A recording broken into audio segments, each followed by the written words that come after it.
There was new video released yesterday showing Nick Reiner calmly walking near his parents' home, hours before the murders. This was obtained by the New York Post. Let's take a look at it. It's video 1. It's just a sidewalk. This is just him walking for the listening audience. He has a bag over his left shoulder. He's walking calmly. 6 days have passed since the tragedy at the Brentwood home of Rob Reiner and his wife Michelle, and the story is only getting heavier. What first shocked Hollywood is now turning into something far more unsettling as new details keep leaking out piece by piece. A preliminary forensic report has now helped investigators narrow down a critical window of time, and what it suggests has left many shaken.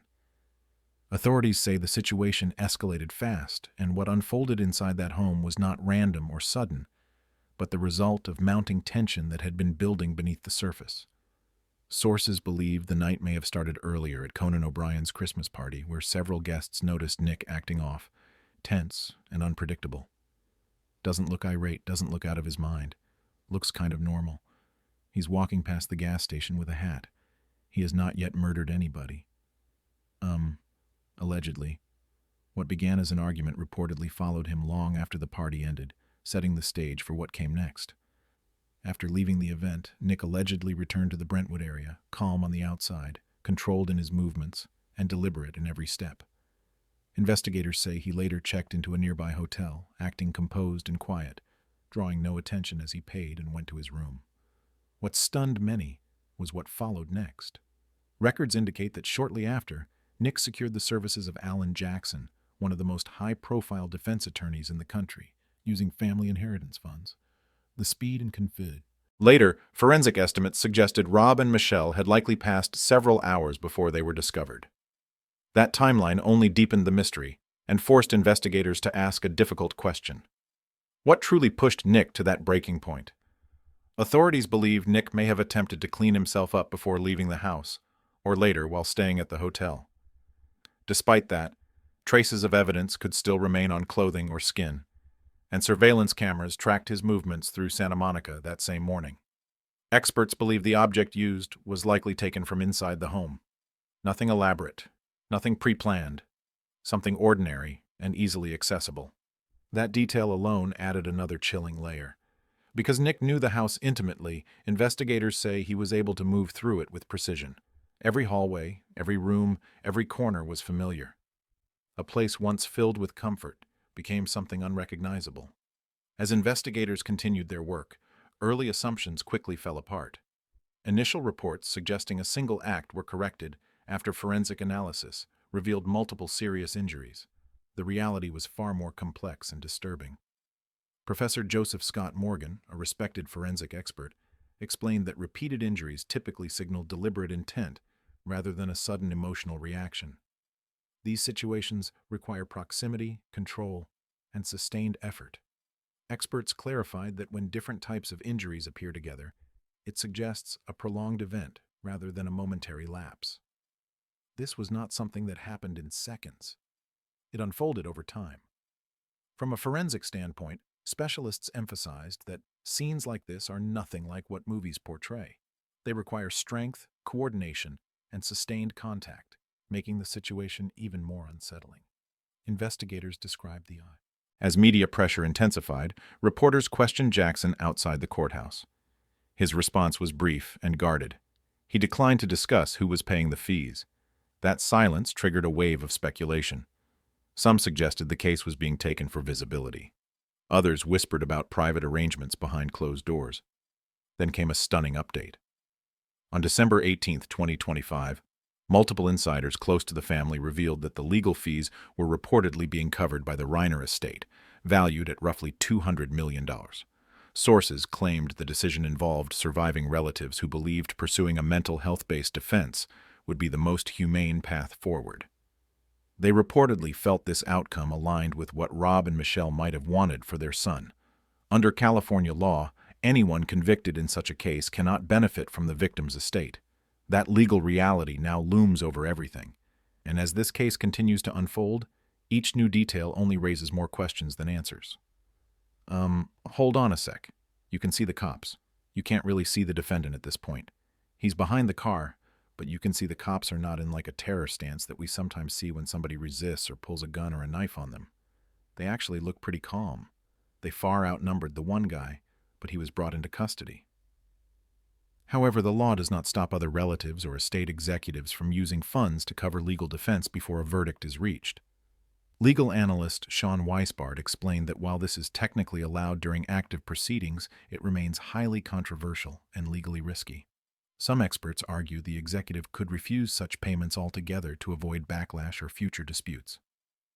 As of now, neither the family nor the court has officially confirmed where the money is coming from, leaving the pub. Growing up under intense expectations, surrounded by fame and pressure, Nick's world often felt overwhelming and isolating. His family saw the warning signs early and tried everything they could to help. Rob and Michelle reportedly sent him to his first rehabilitation program while he was still a teenager. That marked the start of a long cycle of treatment and relapse that would repeat over and over again. Despite everything, they never walked away. They continued offering support, structure, and chances to rebuild, even allowing him to return to their Brentwood home in hopes of giving him stability. That long history now sits at the center of this case, raising difficult questions about responsibility, limits, and how far love can stretch before it breaks. Rob reportedly spent countless hours trying to guide Nick through creative projects, hoping structure and purpose could help steady him. He believed that giving his son something to build might give him a reason to keep going. But addiction is relentless, and Nick's recovery always remained fragile. The very home meant to shelter and stabilize him would later become the center of everything that went wrong. What was supposed to be a place of safety slowly turned into a pressure cooker filled with fear, exhaustion, and unanswered worries. Rob once said that being a parent means never giving up on your child, no matter how far they fall. Friends say he lived by that belief every day. But in the Reiner family's case, that devotion ended in unimaginable loss when the son they protected for years became the one at the center of the case. When Rob and Michelle eventually tried what friends described as tough love, Nick chose to leave and live on his own terms. He drifted from place to place, Maine, New Jersey, Texas, chasing freedom but finding instability instead. Those years would later be described as his dark stretch. Nick lived rough, disconnected, and constantly at risk, surviving more on chance than direction. He leaned on substances and dangerous connections just to get through each day while his family watched from a distance, powerless to pull him back. Then came a brief moment of hope. In 2015, at just 22 years old, Nick managed to stay clean long enough to work with his father on the film Being Charlie. The project mirrored his own struggles and brought father and son back together side by side. For a while, it looked like things were turning around. Trust slowly rebuilt, and there was a sense that redemption might actually be possible. But by 2018, everything unraveled again. Nick relapsed hard, spiraling deeper than before. During that period, he reportedly caused serious damage to his parents' property during an episode marked by confusion and rage, pushing the family to their breaking point. Rob and Michelle made the painful decision to send him back into treatment, hoping it might finally help him reset.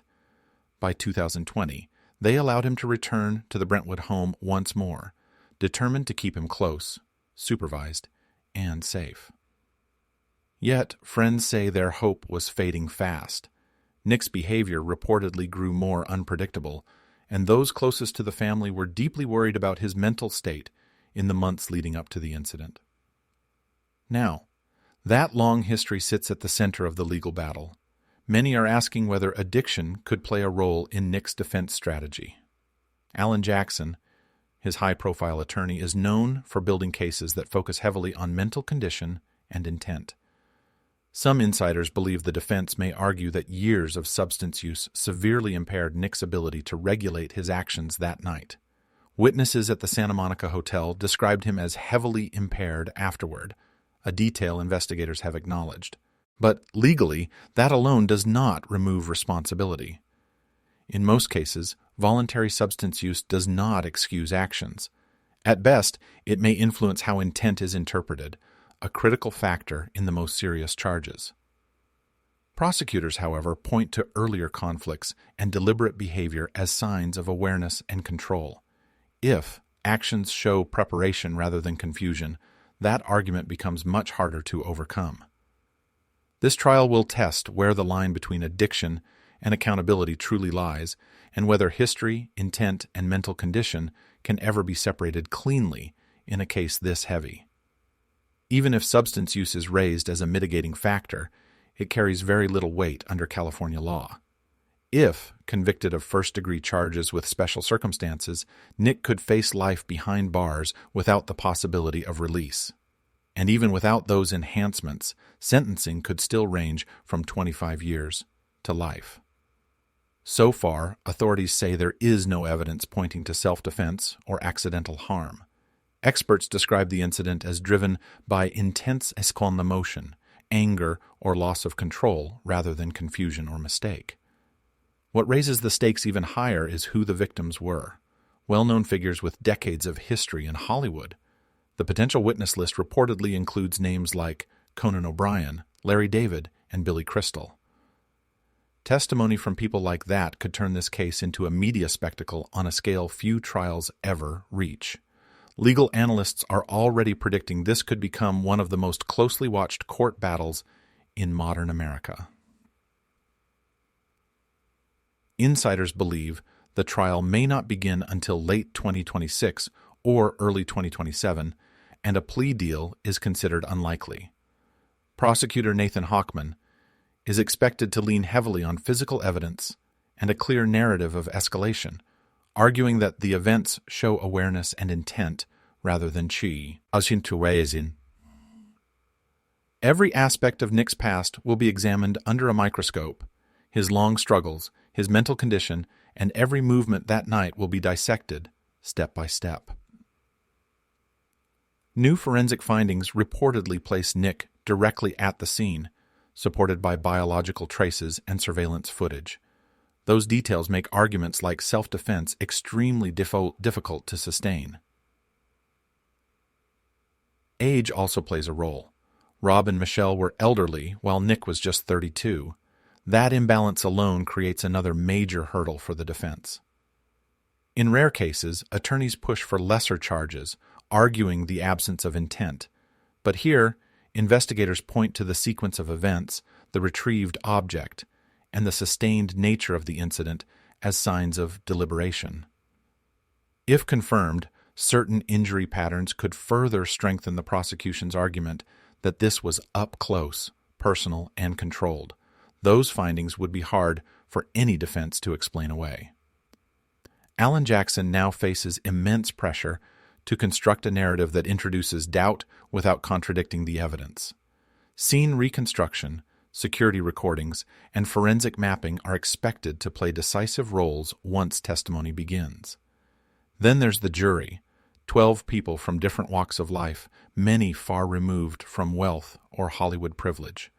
Will they see Nick as someone overtaken by long-term struggles, or as someone who had every opportunity and still crossed a line? That question hangs over everything as the trial approaches. And then the story circles back to the night many believe set everything in motion. Conan O'Brien's annual Christmas party has always been one of Hollywood's most relaxed gatherings. A night meant for laughter, familiar faces, and no cameras. Rob Reiner and Michelle were longtime attendees, but this year was different. They brought Nick with them, a choice that now carries heavy significance. Friends later revealed the couple had been deeply worried about him. His behavior in the months leading up to that night had become increasingly unpredictable. Disappearances, sudden mood shifts, and late-night calls that left his parents anxious and exhausted. They didn't want to leave him alone. Bringing him along felt like the safest option. Maybe a warm, familiar environment could steady him. Nick wasn't originally on the guest list, but Rob reached out to Conan personally. Known for his generosity, Conan agreed immediately. At first, everything appeared normal. Rob greeted friends, Conan welcomed them warmly, and Michelle stood out in an elegant dark dress. But Nick didn't blend in. While guests laughed and mingled, he stayed on the edges, hoodie pulled tight, eyes constantly scanning the room. Several attendees noticed his energy felt off. He began approaching people abruptly, asking uncomfortable questions like, "What's your full name?" and "Are you famous?" His tone was flat, his stare intense. Most guests answered politely before stepping away. Some exchanged uneasy looks. Others whispered that something didn't feel right. Actress Jane Fonda later said she felt a sudden chill when he stood too close, staring without blinking. The most uncomfortable moment reportedly came when Nick interrupted a private conversation involving Bill Hader. And from there, the night only grew more tense. He kept repeating the same flat robotic questions, ignoring every attempt to calm him down. When Bill Hader gently asked him to give them some space, Nick didn't argue or explain. He just stood there silent and frozen, eyes locked in place before suddenly turning and walking off fast. The shift in the room was instant. Conversations dropped, laughter faded, and eyes followed Nick toward the exit he disappeared through. What had been a relaxed, cheerful night suddenly felt tight and uncomfortable.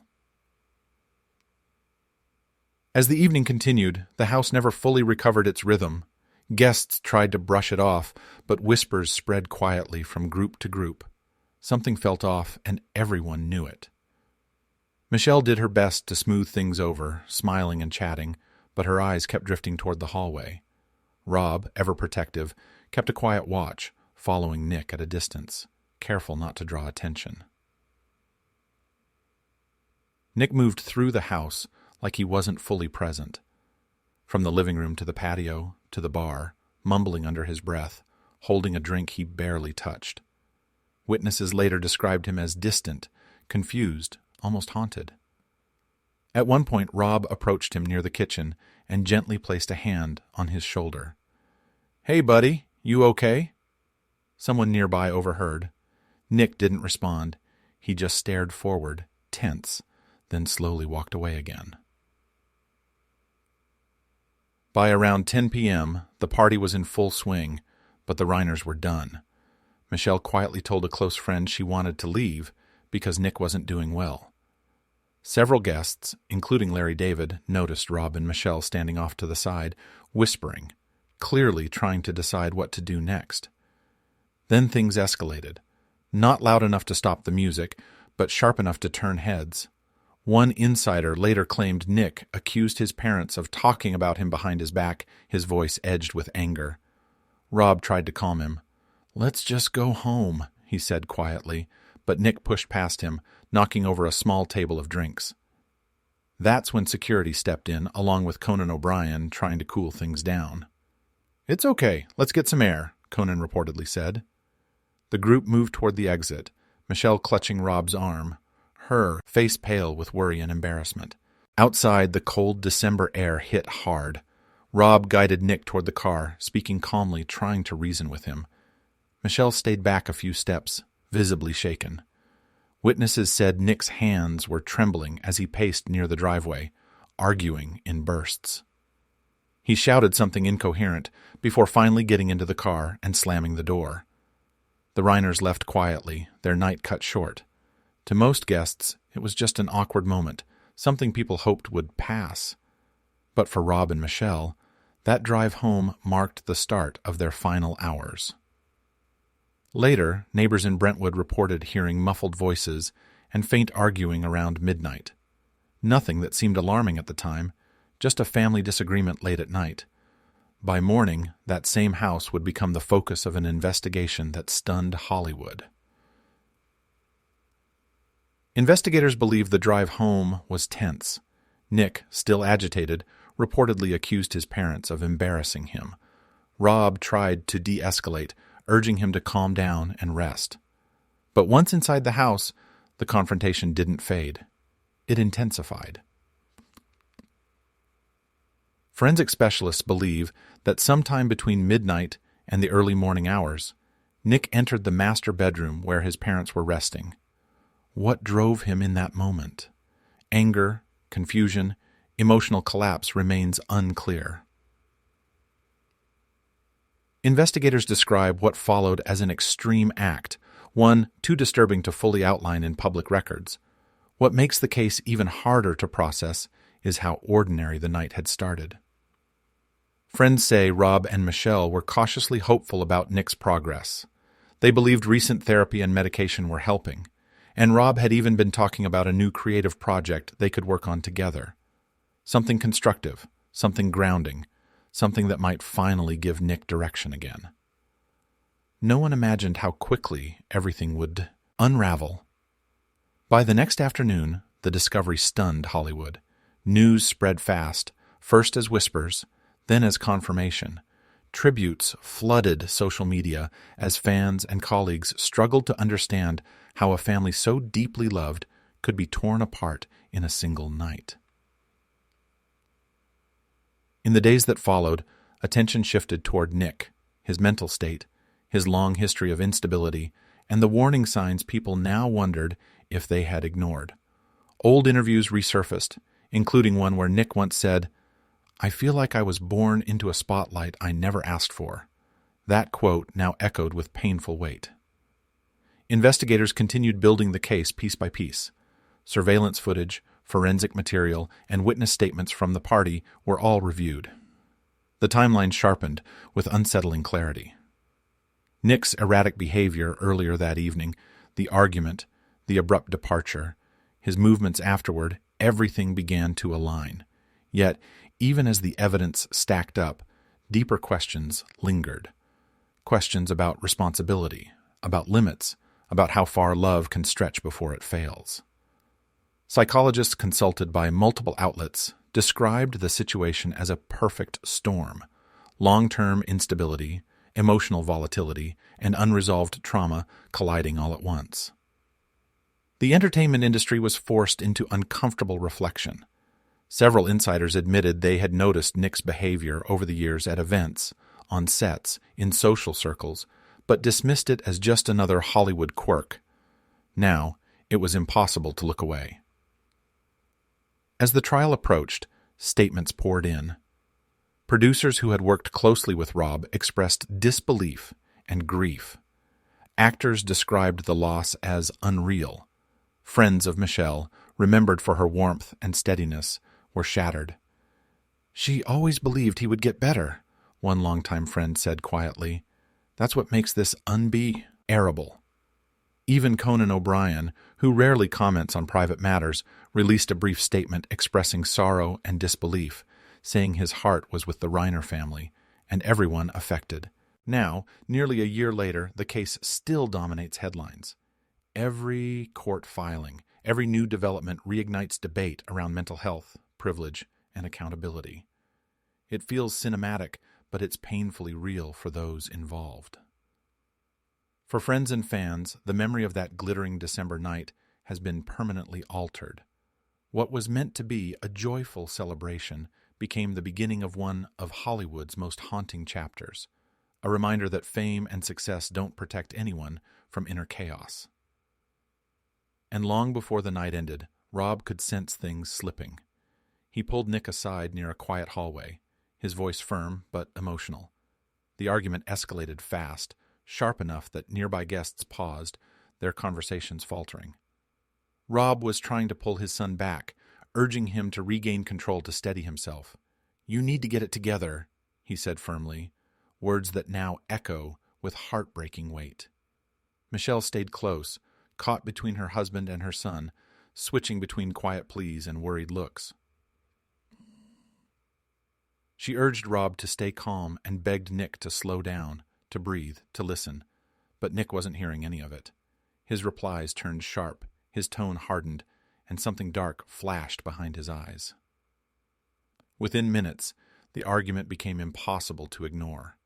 The warmth of the party drained away, replaced by an uneasy silence that spread through the room. Rob and Michelle made the painful choice to leave. They offered quick goodbyes, forced smiles, faces pale with worry as they headed for the door. Michelle paused for just a moment, looking back at Nick, the child she had protected and forgiven time and time again. One guest later said her look felt like a silent message. "We love you, but we can't do this anymore." Nick stayed behind, standing alone near the back of the room, expression empty. The air around him felt heavy, charged, guests whispered. Others kept their distance, hoping the tension would fade. No one could have known that within hours, everything would collapse. The Reiners drove home quietly, unaware it would be their final ride together. The house they had filled with love, patience, and years of trying to save their son would soon become the center of a story that shook Hollywood to its core. This case endures not just because of what happened, but because of what it destroyed, a family that fought for years to stay together. And the hardest questions still linger in those final moments. Did Rob and Michelle sense their love was no longer enough? We may never fully understand that night, but we can remember who they were before everything fell apart.